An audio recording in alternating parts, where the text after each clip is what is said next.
Hello, Expat Travels. It is Jeremy at George Newberry Airport.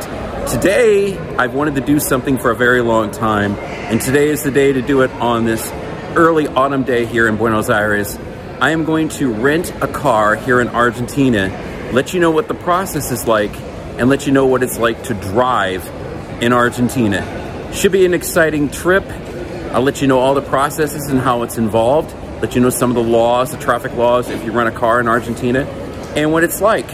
Join me on this exciting venture, shall you? When you come in the airport off the local arrivals side, domestic arrivals side, this is where the car rental counters are. Alamo, Enterprise, and National are all together as one, and I'll let you know what the process is like momentarily.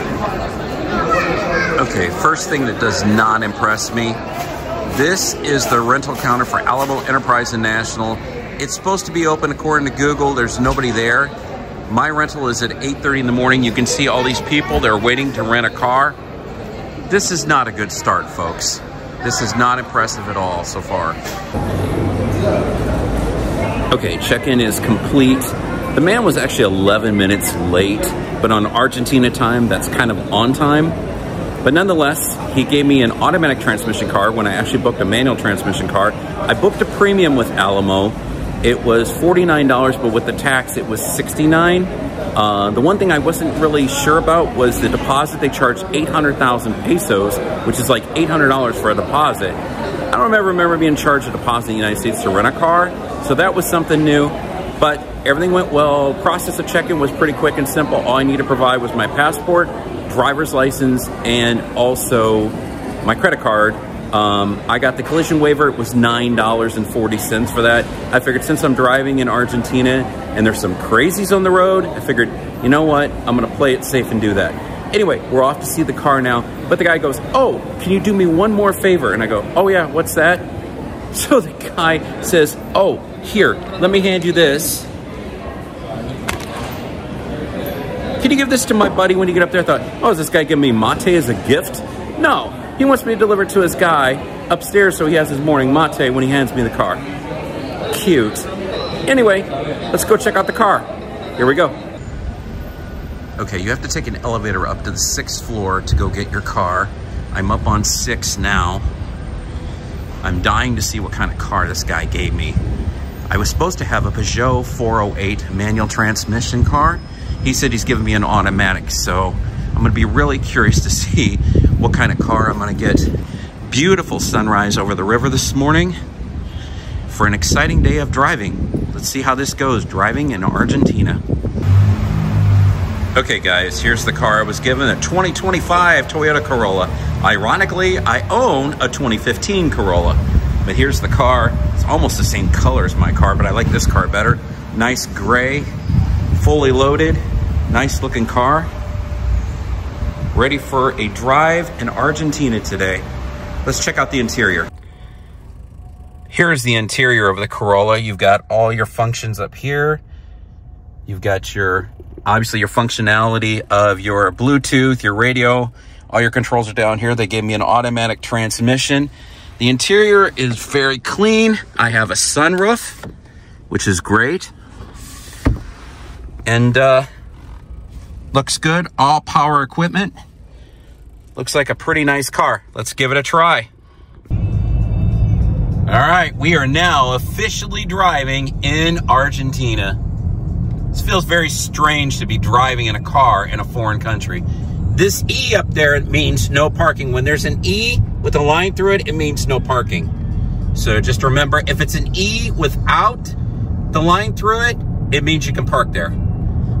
And I'll show you the speed limits and things like that as we go, but this feels very weird driving in a foreign country. It's nice for me because, again, I'm getting an automatic car, so it feels like I'm driving in the US, but I'm not, obviously. Here's the airport on the right-hand side, but here we are.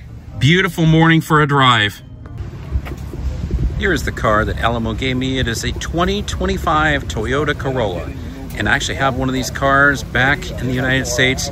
Drives like an absolute dream. Beautiful looking car. Toyota Corollas just are indispensable, and they run forever and a day. Beautiful car. Let me show you the back end of the car now.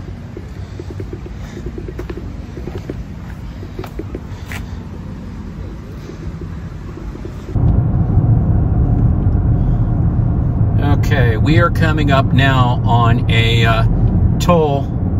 This will be the second toll of the day. The first toll of the day was 900 pesos. Let's see how much this one is to get back into the city. Okay, I am on the interstate now, and it is about 3:45 in the afternoon, and you can see it's rush hour on the other side of the road. Looks like traffic's backing up. I am heading into the city now, so I just paid the second toll. The second toll was 700 pesos, and let's see if we have any more tolls as we make our way into the city.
We are now at the Shell gas station. We're gonna go ahead and get some gas before we return the car back to George Newberry. A couple thoughts about driving in Argentina. There's a lot of speed bumps. Google Maps doesn't always take you the best route. You go through neighborhoods and things like that. They have a lot of speed bumps, a lot of roundabouts, and truck drivers in this country drive very slow and they don't always stay in the lane. It's not so much cars in general, but overall, a relatively smooth experience overall. Very similar to the United States, but a lot of traffic cameras.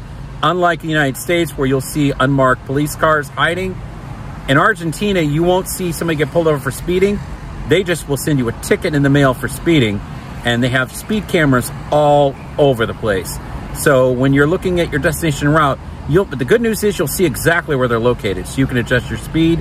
When it says 60 kilometers, you go 60 kilometers, just like the United States, 80, 100, pretty standard stuff. But renting a car in Argentina was a very simple process, not much to it. I didn't really like the deposit that Alamo Rent-A-Car did. I've never really seen a deposit of that great of nature.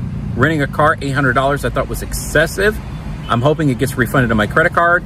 But over and all, renting a car in Argentina is a worthwhile experience, especially if you're gonna go outside of the city. If you're gonna stay in the city, I would recommend you just use public transportation. But we're now about to get gas.